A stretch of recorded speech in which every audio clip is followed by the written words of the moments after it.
Really, YouTube?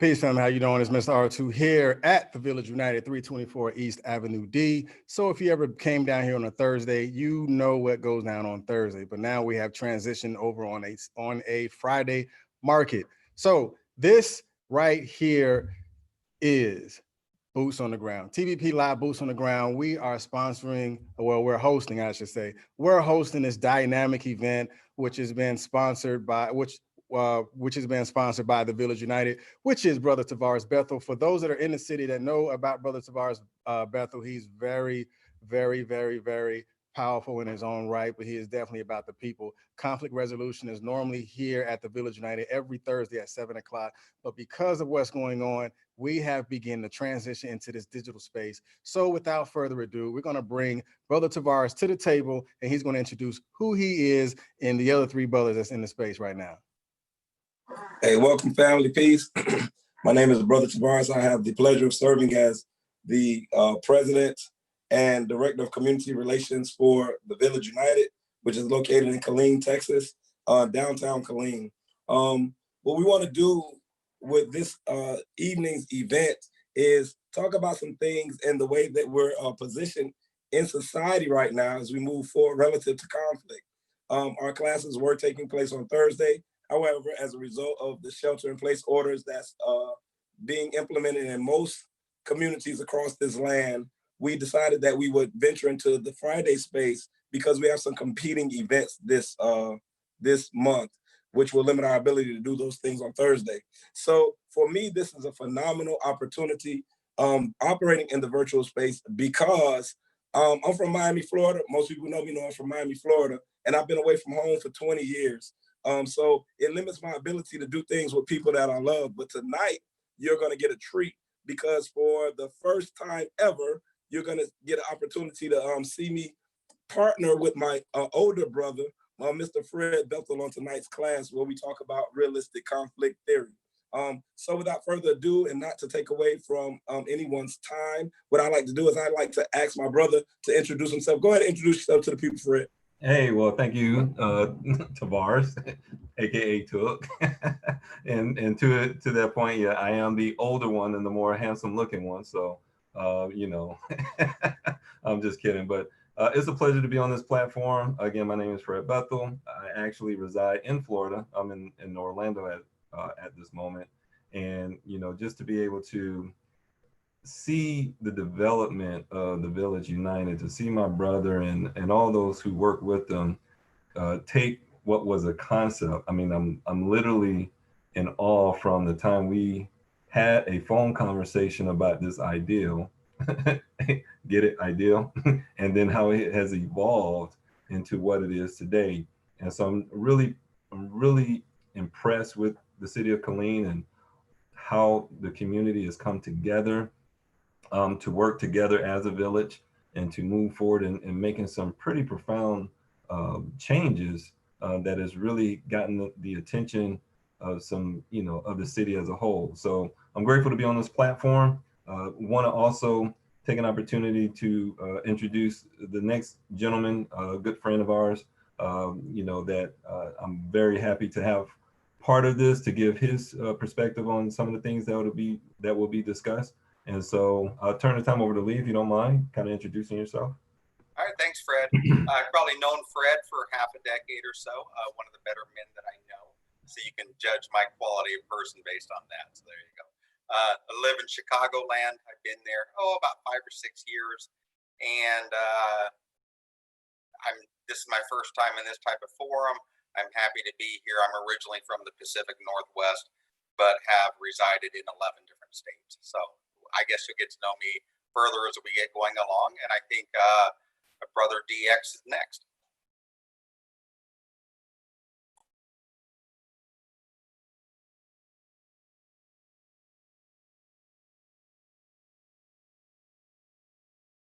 Look, I started out strong. You couldn't even hear me. Many blessings to everybody. Assalamu alaikum, Black Power, Hotel, the whole line. I am a director of admissions at Oval Beauty School, in which I assist students into identifying their pathway towards their education. I also am a student of conflict resolution and a student of the teachings of the Most Honorable Elijah Muhammad.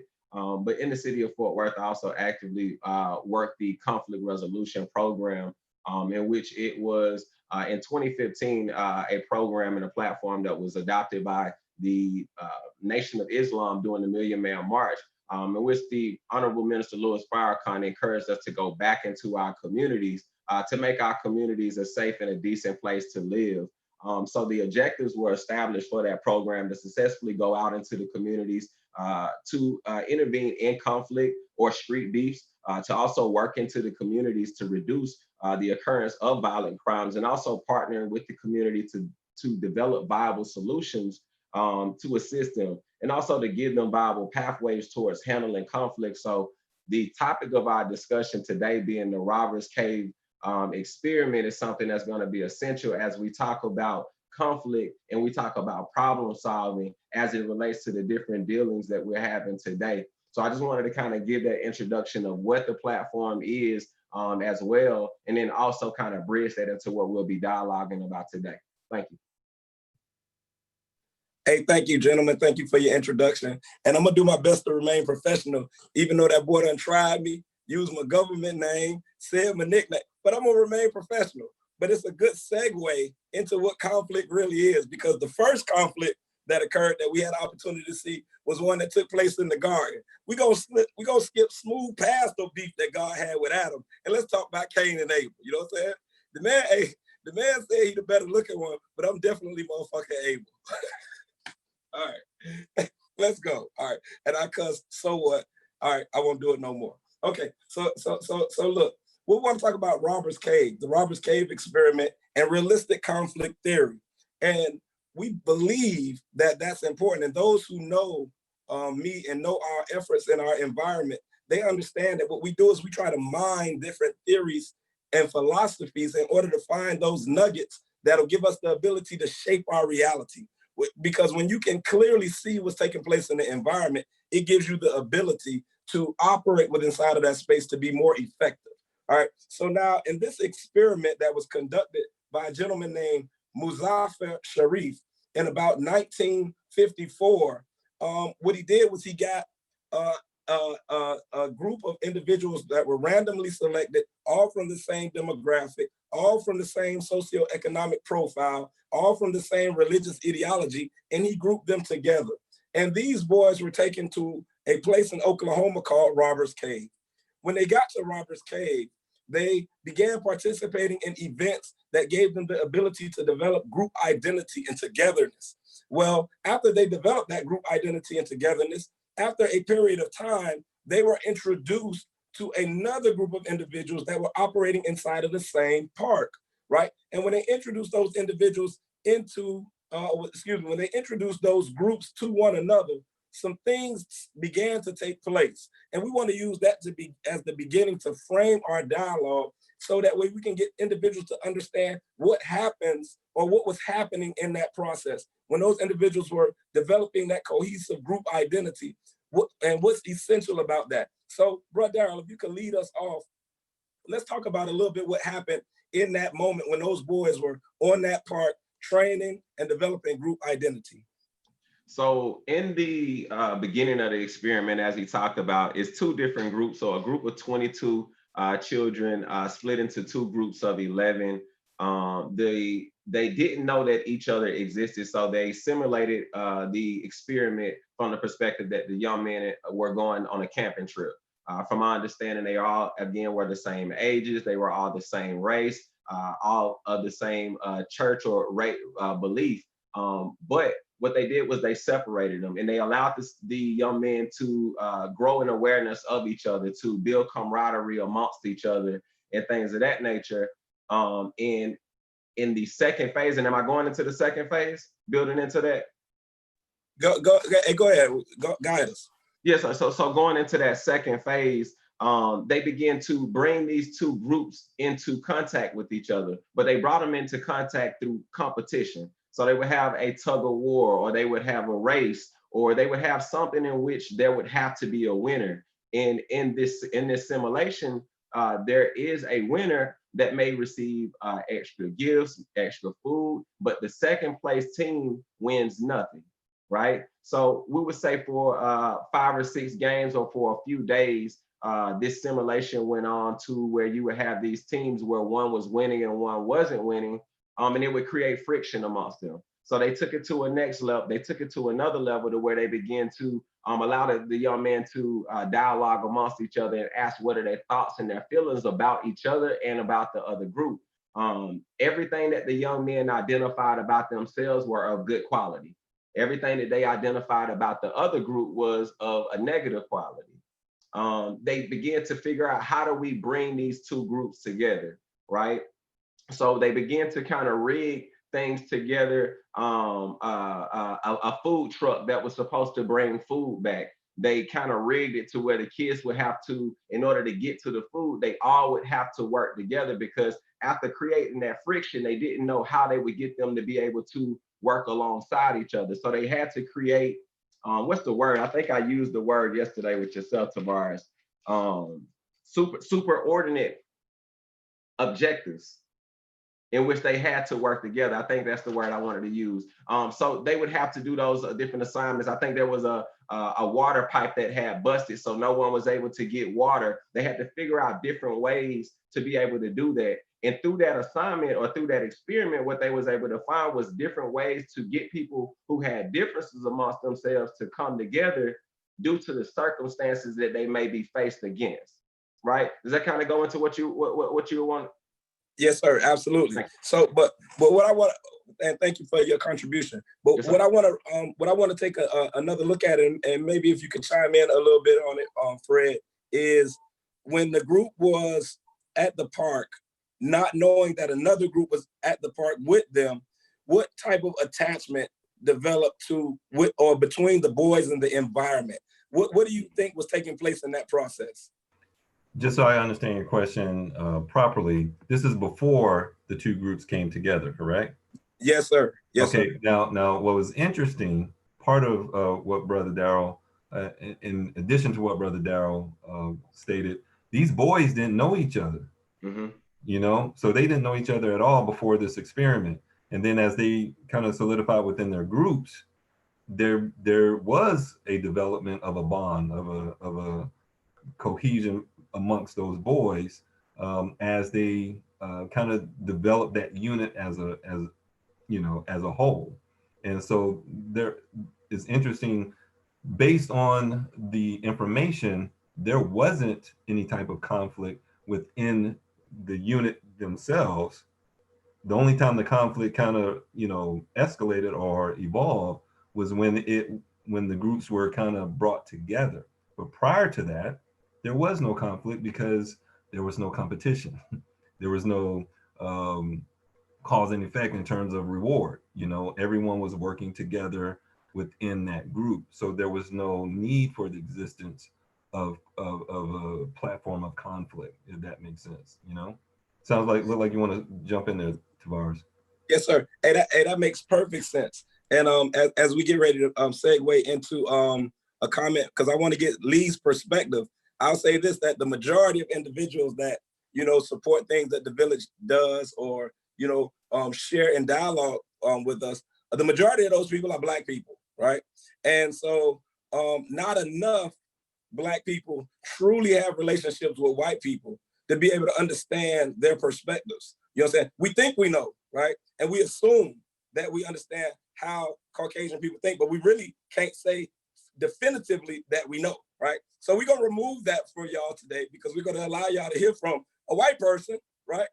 And so if you know Fred, put a thumb up, because I got some stuff that I'm gonna come back and ask you just in just a little bit. But Lee, according to the science of what's taking place, right? What type of things were taking place in those early stages of development between the groups and the environment, right? Because it's something that's really, really taking place. And I think Fred was was reaching that point at the end of his statement when he said there was no competition for resources because the groups hadn't met one another yet. So since there was no competition for resources, since the group hadn't been introduced to one another, then something was taking place relative to the group and the resource, right? What's your perspective on that, Lee?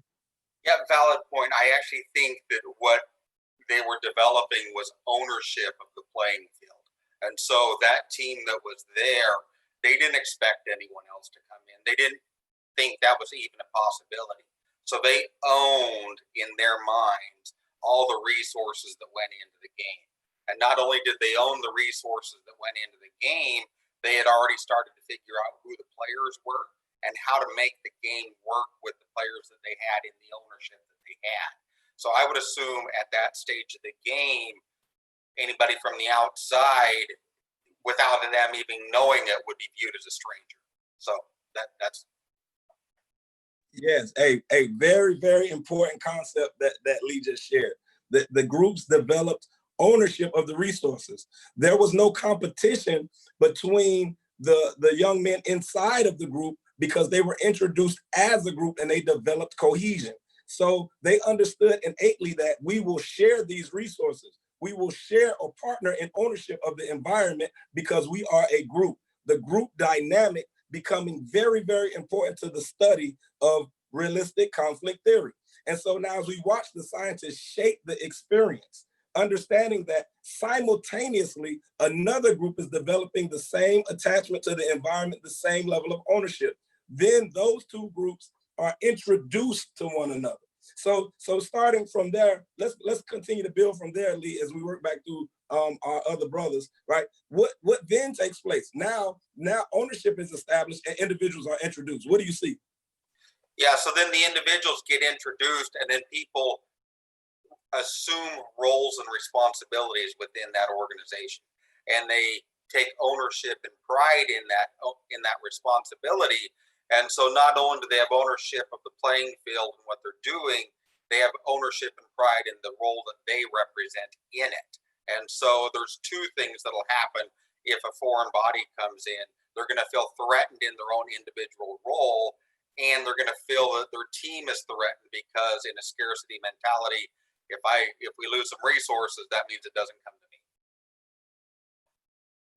Yes, sir. Yeah, hey, we getting there. And so for those who are viewing right now, what we're doing is we're laying the foundation for realistic conflict. Why? Because we live in a society that is engulfed in conflict right now.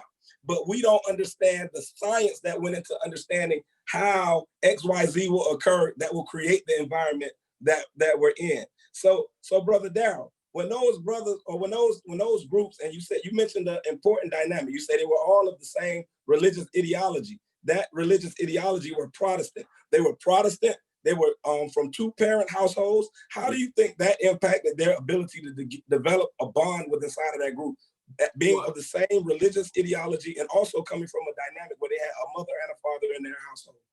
Well, I think, can you hear me? I think that the foundation that they had of being of the same mind is an opportunity for them to say that they all had the same belief. There wasn't anything to have a difference about so soon before they were even introduced to that other group. So it was they were able to have a level of camaraderie. But as we were thinking about, or as we were talking about this, I thought about some of the drivers. And when we talk about conflict resolution, we talk about some of the drivers of conflict. And some of those things are misunderstandings, personality clashes, competition for resources, lack of cooperations, and difference of opinions, which are all of the different things that we just kind of identified that are either were existing or weren't existing until that second party came in. And you can kind of see that again as we kind of set that foundation where conflict resolution or where conflict comes in or plays a part as we deal with each other day to day. Yes, sir. Hey, so now, Fred, so coming from a like mind, a stable mentality, and understanding that all of these boys were from the same composition, right? Why was it so? Why did the competition exist when they met and they were finally introduced to one another? Because they had so many things in common what was it that laid at the foundation of that interaction? Because the interaction, according to the science or according to the study, and anybody who's listening, you should go and Google the study and get as many perspectives on the study as you can. There's some very good information out there from Simply Psychology. It's some very good op-eds on it. And it's the Robbers Cave experiment. But Fred, what was it, and why did it become? Because it got so volatile that it almost led into some real serious physical harm. What was at the root of that? Well, I mean, first we have to identify what the denominators were by the scientists at the time. They just didn't bring these groups together, these two groups together.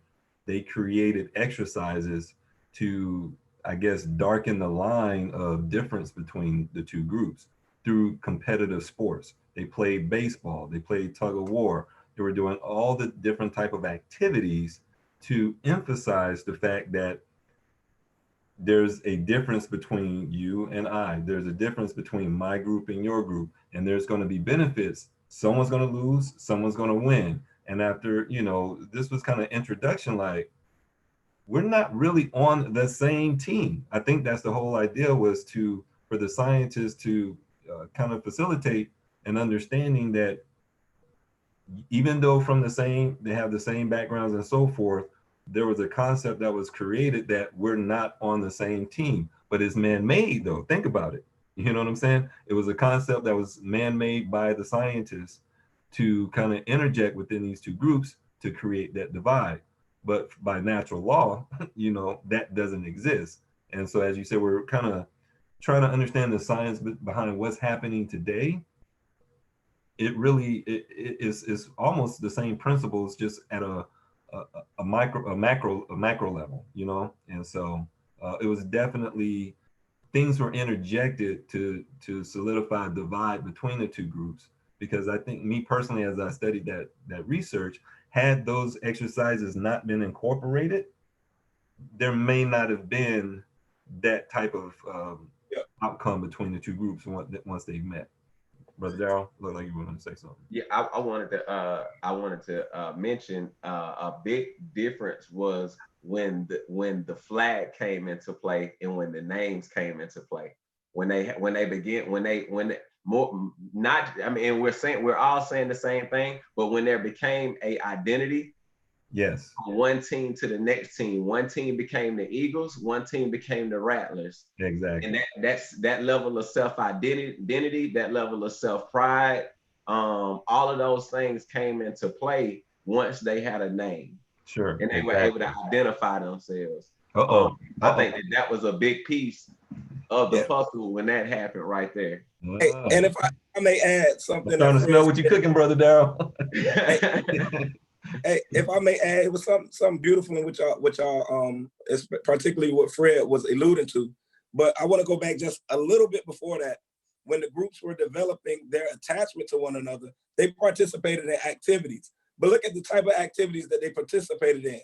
They participated in camping, hiking, swimming, activities that didn't require competition per se, but promoted cohesiveness, right? Because all of those activities, though doing in a group, required a level of physical exertion from an individual. And as you're watching your brother or your partner, as you're watching them strive to get to the top of the mountain, you encouraging them along and you bringing them along. You understanding what it feel like to fight against the current as we swim, right? So then when they introduced them to the opposition, they made them play tug of war.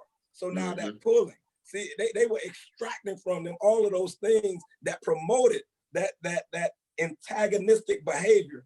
And as they did it, as they manifested it, multiplied it, it was almost, it got to a boiling point where it was almost out of control, right? And so I think that's very, very profound. But Fred, as we transition, because what we want to do is we want to take, in groups, we want to talk for the next few minutes about the third phase of this experiment, because we want to be able to make it applicable to modern time, because there's some things that's going on today that now we can look at this experiment and see how can we use that experiment today. Because if we can't use it, then the research was for naught. We've got to be able to see how to take the principles that were discovered through the conduct of the realistic conflict theory and the Robbers Cave experiment, and then we got to be able to change the variables so that way we can use it today, right? I'm a high school dropout and I use words like variable, right? All right. So now, what was one of the key components of the third phase of the activity that gave them the ability to cultivate the togetherness of the entire group dynamic, according to what you understood, Fred? So here's to your point, right? In the beginning, they had activities such as camping and hiking and so forth. Phase two, it kind of erupted between the two groups that I don't believe camping and hiking would have brought that cohesiveness. What was brought to the table in phase three was extreme need for the group to work together in order for them Yes. to gain substance of things that was needed in that environment, such as, hey, you want to eat, y'all better work together to get this truck out of this ditch. If you want some water, we need to fix this water tank so that you can get some water. Hey, if y'all want to watch the movie, everybody needs to contribute together in order to watch the movie. Otherwise, it ain't happening. And I believe because of the forced continuity in what was required, again, kind of over a series of events, erased that divide, And I think you see a lot of this. Again, I've never been in the military. I know Lee and Tavares, you both have or are. And it's interesting how individuals who, from what I've heard, go into the military with certain paradigms, come out of the military having served close to their brothers in war, that in order to survive, they got to have that cohesion. They come back as different men and women, I should say, as a result of that experience. Absolutely. What did you see, Lee? What did you see in the third phase of that? Building off of what Fred shared, and that was all very good points, Fred. Yeah, and Fred always has really good points, not pretty good, really good points. But in essence, the motivator I saw in stage three was the haves were motivated to help the have-nots. And so, meaning there was a recognition because of outside forces that you could only win together, right? And so that changed from stage two, where I can only win if you lose, to stage three, where I can only win if we all win. And so that was a shift, a paradigm shift that happened to those people. And that's what made it successful in the end, was they all realized that I can only win if we all win. Yeah, and something else that I like to add, based on something that I believe existed in that final or that third phase, was during the conduct of the volatile activities, the tug of war, the baseball, the competitive activities, the individuals on both teams understood the determination of the competitor.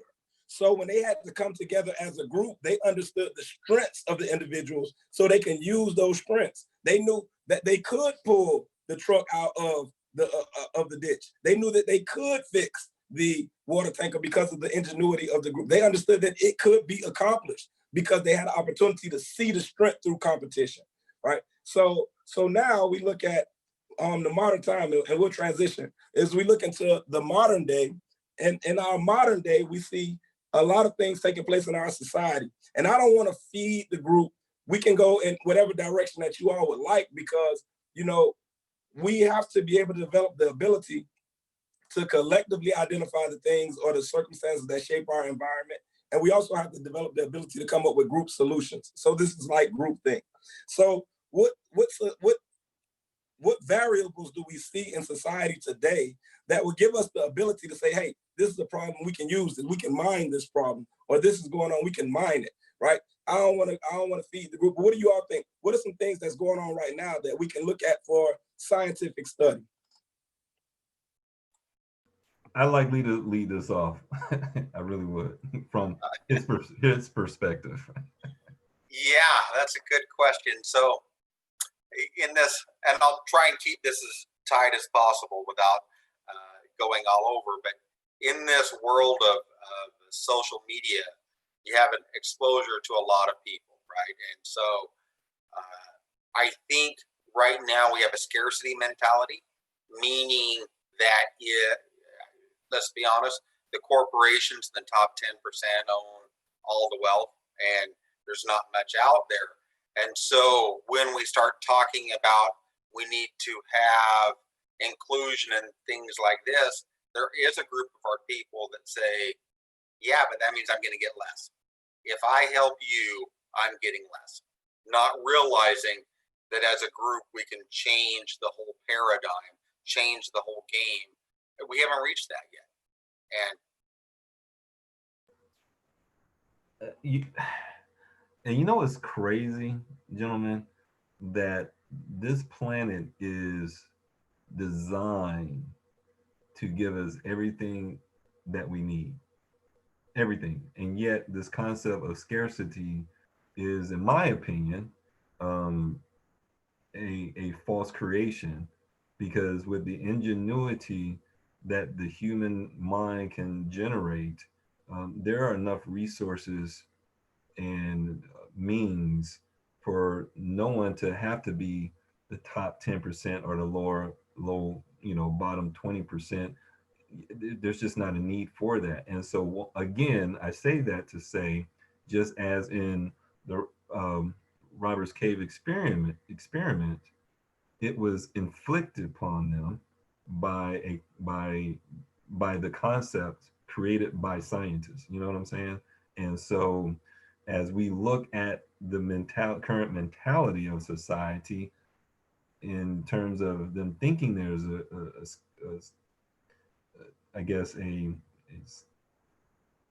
scarce resources, why are we thinking that? You know, I mean, what proof is there other than what's being told to us and what's being provided?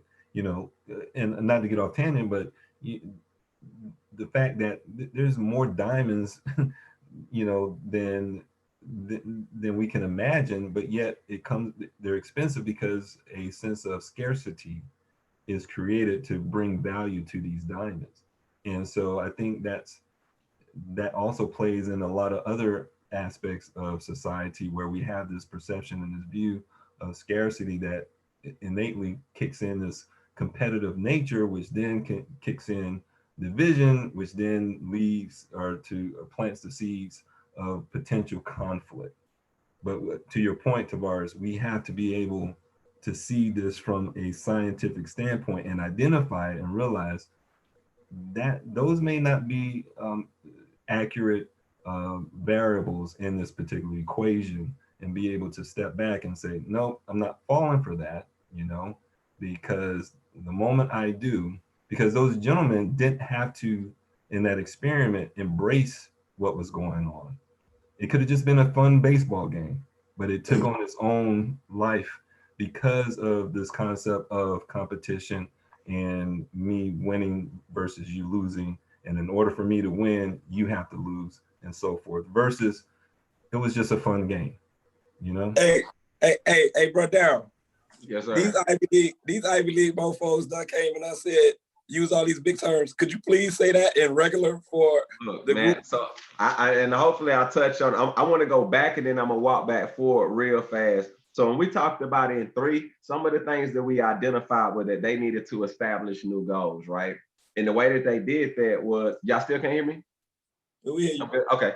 So that's the way that they did that. We talked about them working together for the movies. We talked about fixing the water supply, and then we also talked about pulling the truck. Some of the things that I also took from there was the aspect of socializing. They put them in a situation that I'm sure that while they were pulling on that truck, they had to talk. We're gonna pull on 3, 1, 2, 3, you know, things of that nature. If they created a line to pass down the water or something like that, they had the dialogue. So one of the things that we're not mentioning that was a part of that was the socialization part back to get them to work together. Which when we identify this, well, you know, and I've been in my 1960 bags for the last couple of days. We've been trying to talk for the last 40, 50, 60 years at this point. To socialize, to create that dialogue, to create an environment to be able to have access, a understanding for the need for everyone to have those same resources. But when we think about that scarcity, I think that another word we're missing is capitalism, because in the people who do have the resources to maintain those resources that everyone is trying to get that are being limited, capitalism plays a part in those people being able to receive it. And then that's when we talk back about the issues that we deal amongst Black, brown, and poor white people. And how we relate to those different scenarios. So I don't know if I'm gonna just kick the door in for us to go right in from there, but I definitely would identify those as some of the things that are kind of leading up towards where we are at this point. Yes, absolutely. Because reality is that, like Brother Fred said, is we live on a planet that's 196,940,000 square miles. Right, 57,255,000 miles of land, 139,685,000 square miles of water. A person telling us about a scarcity of resources that ain't never left Chicago or that ain't never left North Dakota. You ain't seen all the damn resources. You don't got the ability to say that because you just really don't know, right? Right. But the resource that is limited is our intellectual ability to conceptualize more than what we see before us, right? And we see that plaguing us right now in our response to things like the COVID epidemic, in our response to the George Floyd crisis, in our response to the things that are on the horizon. So now let's bring it to the modern time, right? So COVID now is the activity, right? What are some of the variables that could contribute to the scarcity mentality relative to this pandemic? Right? Because there's a scarcity mentality that's associated with this COVID epidemic. And if we could see it appropriately, we would know how to adjust ourselves so that way we can transition from scarcity and fear into phase 3, which is group operation and collective activity, right? So what are some of those things that you see? Let's start with you, Brother Darryl. I mean, some of the first things you see in scarcity, that was more nationally known as tissue paper. That's kind of filled back up. You have water. But now I think masks, you think about masks, you think about also awareness. I think there's a scarcity of awareness at this point as well, if you can identify that, because some of us are abiding by certain understandings of wearing masks, not wearing masks, 6 feet from one another or not. Those things all play a part of I think a scarcity of understanding. So having an opportunity to be able to receive some of that information or be even able to hear information like this as an opportunity of scarcity as well. Hey, let me jump in, because to your point, Brother Darryl, you said there was a scarcity of tissue paper. No, there wasn't a scarcity of tissue paper. Think about it. There was no scarcity of tissue paper prior to this the threat of COVID-19 or what happened. People started, it evolved into this panic mode, and people start hoarding the tissue paper. You get what I'm saying? The tissue paper industry was doing just fine prior to, because there was a natural flow of consumers going to purchase the product. Once the element or the ideal of this panic of epidemic started to resonate in the minds of the consumer, instead of getting what they naturally would get, they were getting 3 to 4 times more because of this concept that there was the fear of an epidemic and that there was going to be a scarcity. You know, hey, I was a victim of that as well. You know, I told my wife, hey, while you out there, hey, grab 3 of them, you know? Straight up. Okay. And so it's, to your point, in terms of the scarcity of intellect, all it takes is an infusion of fear or competition. And man, it just changes our whole paradigm and how we naturally and normally behave. Because of that, that's how this, I mean, you see it all the time, you know? I mean, now, in all fairness, the mask, that could be a true situation, simply because prior, the masses were not required to wear a mask. But COVID didn't make us go to the bathroom anymore. You know what I'm saying? So there wasn't that baseline of a need for more tissue than normal. So, again, there's a science being operated and we just need to be able to identify it so we can either make the choice of not falling into those variables of the equation, and better yet, create another equation where the scarcity doesn't exist. I'm sorry, I want to leave because I know. Hey, no, that's good. But because there is a real scarce resource right now associated with COVID that I would like to submit to the group, and it's tests, or the ability to test, right? There are only so many tests, right? And we can visit, the mind that identifies who and what should be tested, right? But we see the misallocation or the misappropriation of those tests based on certain concepts, because the ability to test or the amount of tests, because since COVID was not a thing here until just a few months ago, a year or so ago. However, those individuals that are responsible for the science, they may have even had a ability to look a little further down the timeline and back through the timeline to identify that this may be a thing, right? But they're creating this on the fly. And so since they're creating it on the fly, whether the tests even work or not is still subject to science. And it's going to be years before we're able to sit back and look at the science of what's taking place and the effectiveness of these tests. But Lee, so how do we guide ourselves, or how do we govern ourselves based on the variables of this particular period relative to the resources and the thoughts that govern how we conduct ourselves during this time? Yeah, that's a great, give me the hard question for sure, right? Yeah, unfortunately, you're white, man. You get the tough one, you know? Only on the outside. There you go. So obviously the scarcity mentality wasn't created by COVID-19, right?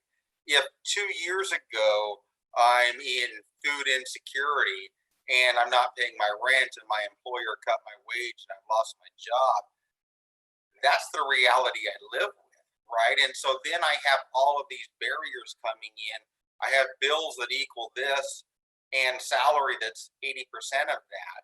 And so I'm already living on edge. I'm already upset. I'm already in a poor relationship with my wife, and my kids are mad, and I'm hungry, and there's not a supermarket near me. All of those things are real, right?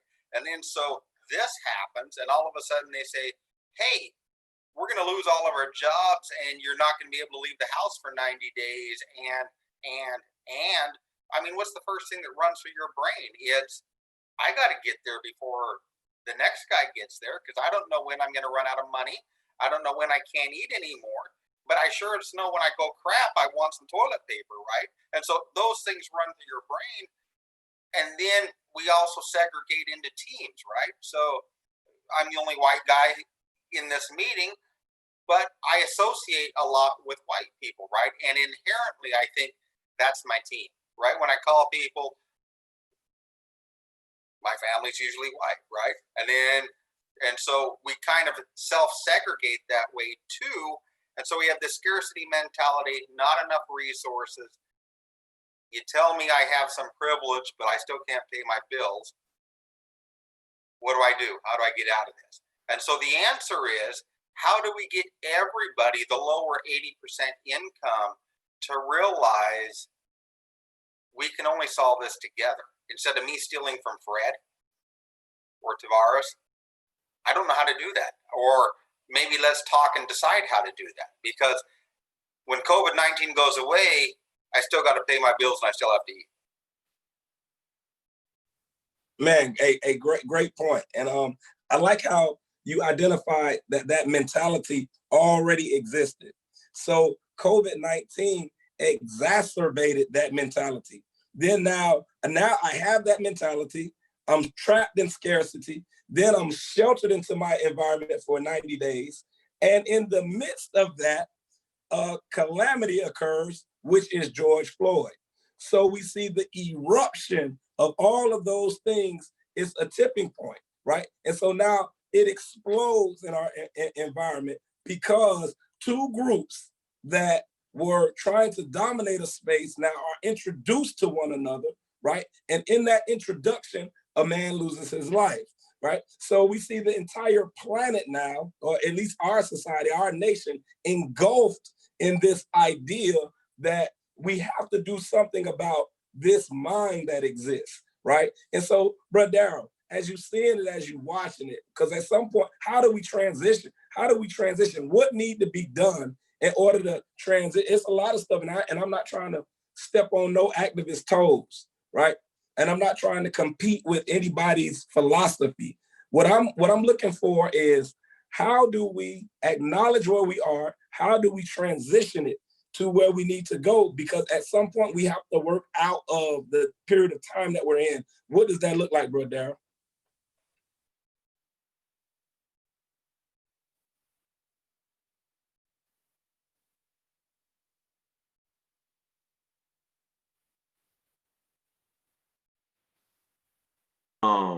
Can you hear me now?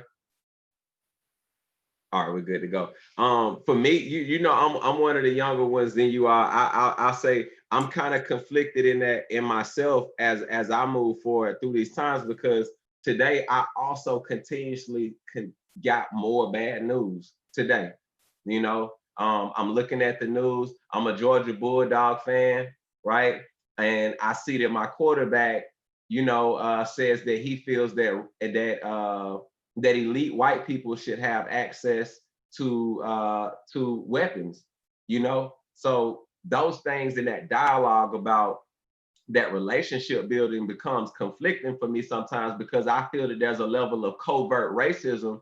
So as I work towards a level of making a real relationship with a white person, knowing the reality of what's been going on in the past, understand truth for someone that's my age, I'm not, it's not something where I really see value, to be honest. So I would say that I'm kind of conflicted at that moving forward in my belief that for what I understand scientifically, number 3 should be able to do. I think that I may show up with the right intention to be able to have that dialogue, but I don't think that the person in front of me is genuine about the information that they're sharing with me, or even the so-called assistance that they would give back to me. So I don't know if maybe one of you all can go into that a little bit more from your perspective, but from mine, I'm more of the mind of, as far as my experience as a Black man, educate myself and my associates and my network to be aware of what we need to do and how to govern and maintain ourselves. That's kind of where I am in my mind for what our experience has been at this point. You mean not all white people are trustworthy? Sir? You mean not all white people are trustworthy? I don't know enough to relinquish my trust to say that all. No, I don't. I would say I've had some people that I think have been good towards me, but I don't think that they've been as good as they could be either. Hey, can I answer that by saying, Jesus said, when they said, "Good master," he said, "Why callest thou me good? There is none good but the Father."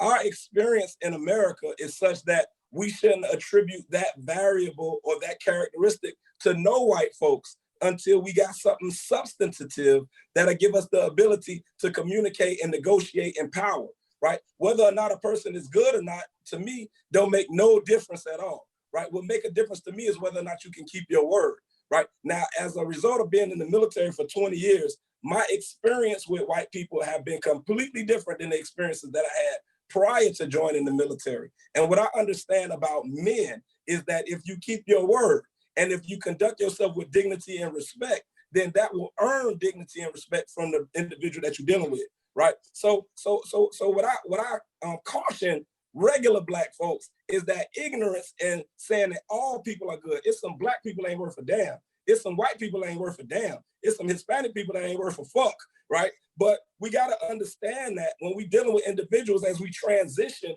into phase 3 of operation, that I'm not required to assign that value as a blanket to the descendants of the individuals that used to screw my grandmama. You know what I'm saying? I'm not going to do it. You know what I'm saying? And what you can do is get bust slide your head or slap with a pistol. And when people know that, you see what I'm saying? Then they'll work with us a little bit differently. It'll be with mutual respect. But unfortunately, I believe that the sentiment among white people is that they want to feel like we got over it. No, I want you to be nervous when you talk to me, so that way you'll understand that you need to be careful with the shit you say. You see what I'm saying? So that way we can operate with and develop true cohesion, right? And what I understand is that the George Floyd experiment or the George Floyd crisis is not the event that we can use to promote that change. We need another event. And as individuals with wisdom, we have to identify an event and use that event as the transitioning event. This is not the transitioning event. And unfortunately, those individuals who have stood up in allegiance with Black people in their protests want to use it as the transitioning event. This is not the transitioning event. Really, what should have happened was those individuals, although they sympathize or empathize with what was taking place, they should have had the intestinal fortitude to remain in their place and support us with the resources that we needed to speak our truth in order to have our voices heard. They complicated it and allowed the fact that white people were present during the protest to serve as a vehicle for agitators to come in, because the majority of the agitators weren't Black, right? So we got to be wise. We got to be wise today, right? And I appreciate you, Lee, for even injecting that, so that way we can have tough dialogue, because most people don't have tough dialogue.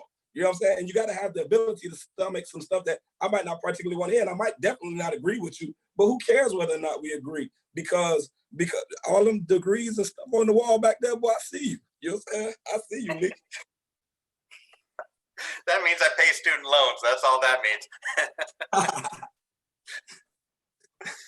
Yeah, definitely. So definitely. So you hit the nail on the head, Tavares. I know Fred. Fred knows me. Fred has probably met me and been with me during some of the hardest struggles in my recent life, right? And he's been the utmost. I have the highest respect for Fred. And so, yes, I know Fred's Black. I assume he knows I'm white because he's not blind. But that's part of our relationship, but that is not our relationship. And that's how I define Fred, not based that he's Black. I base it that he's Fred. And I assume he does that I'm Lee.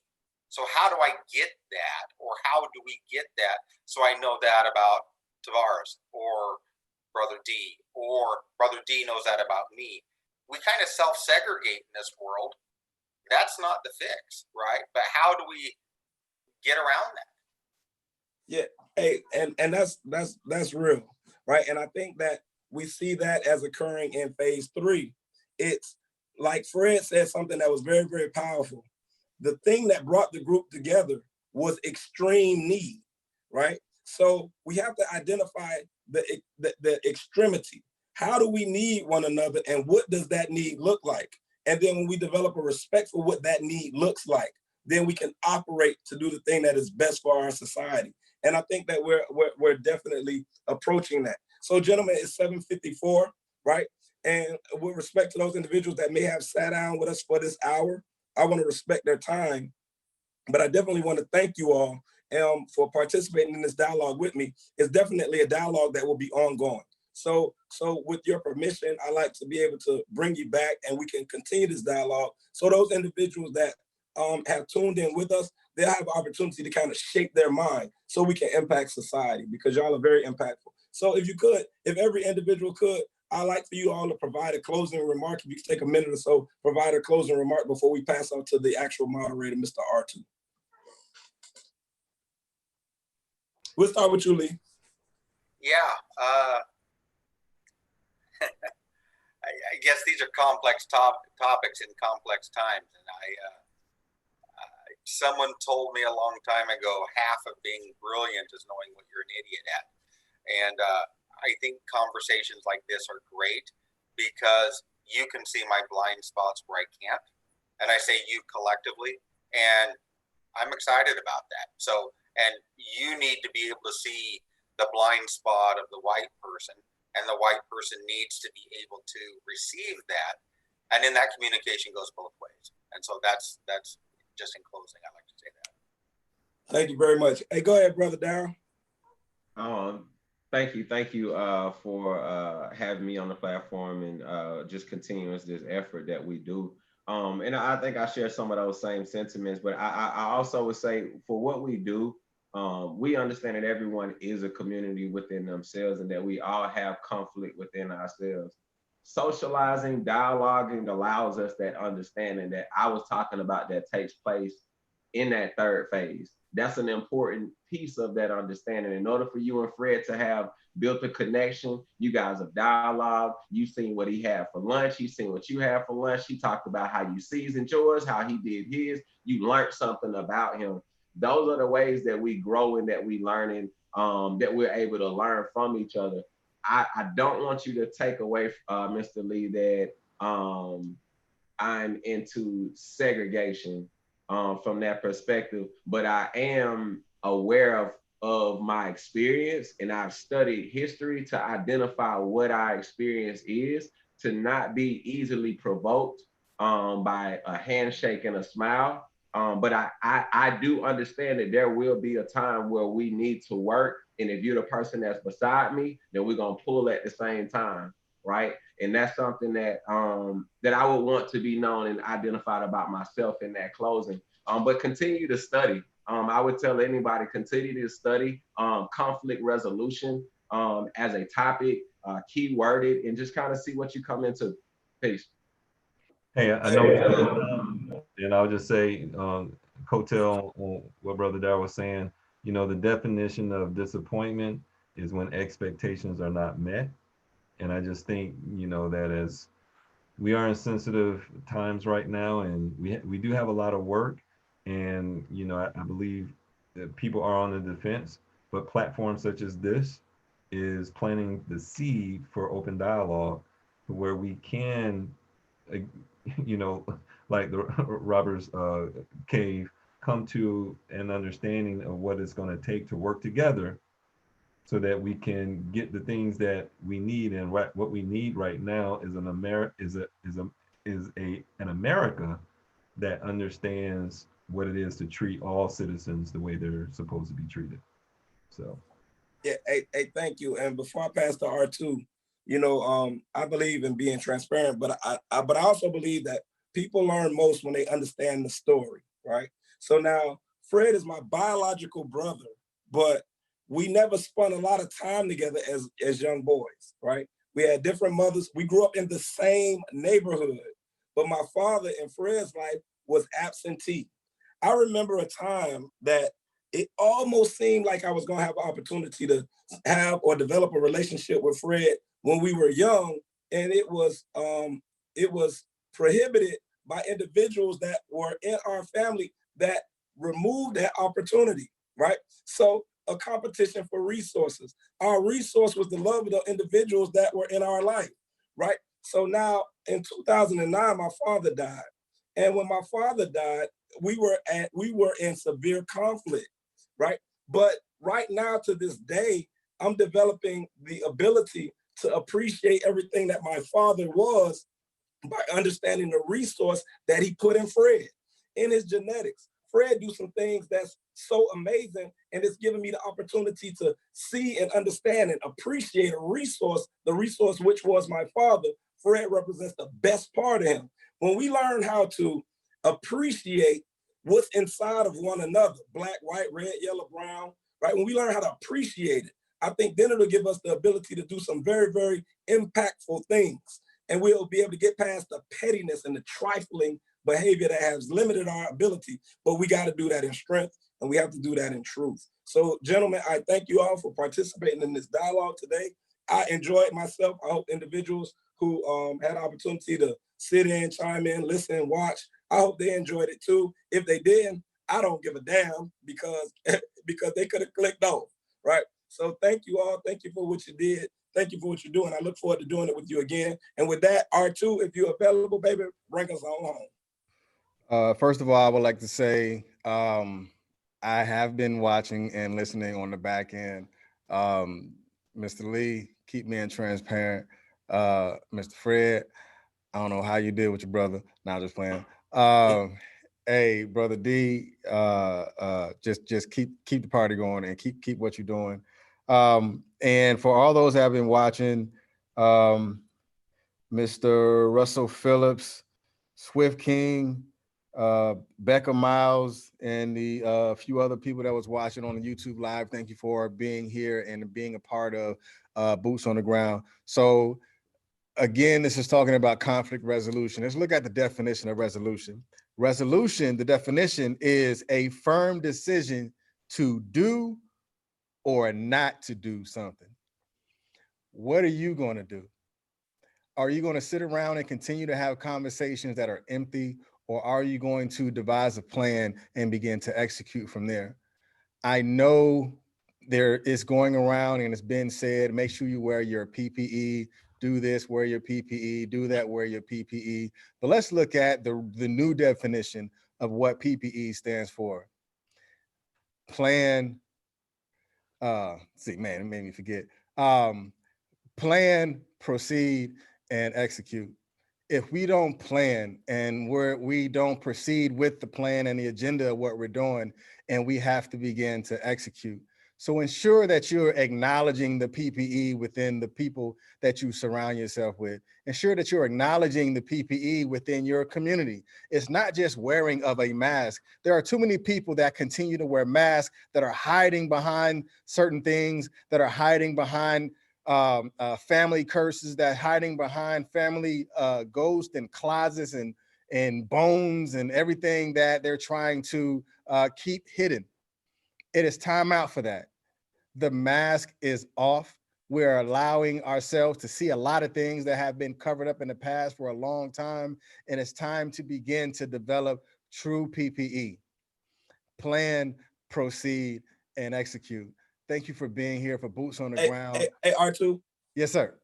Hey, before you go, hey, one time for Becca Miles, you said Becca Miles was watching. Yes, sir. Yes, Becca sir. Miles is the wife of Boobie Miles, who was the star running back out of for high school out of Odessa. He's the subject of the book Friday Night Lights. And so thank you for your support, Becca. Continue to do great things as you continue on this journey. Thank you for joining us. Yes, sir. And remember, here at Texas Black Pages, we always say the village won't grow if the village don't know. And remember, tomorrow is another day for you to be successful. You guys be blessed and enjoy the rest of your weekend. And text somebody, tell them you're thinking about them. Text someone, tell them you love them. Go to a business this weekend and support it, and ensure that you tell them that you love them, because right now everyone needs a little bit of love sometime. You guys be blessed.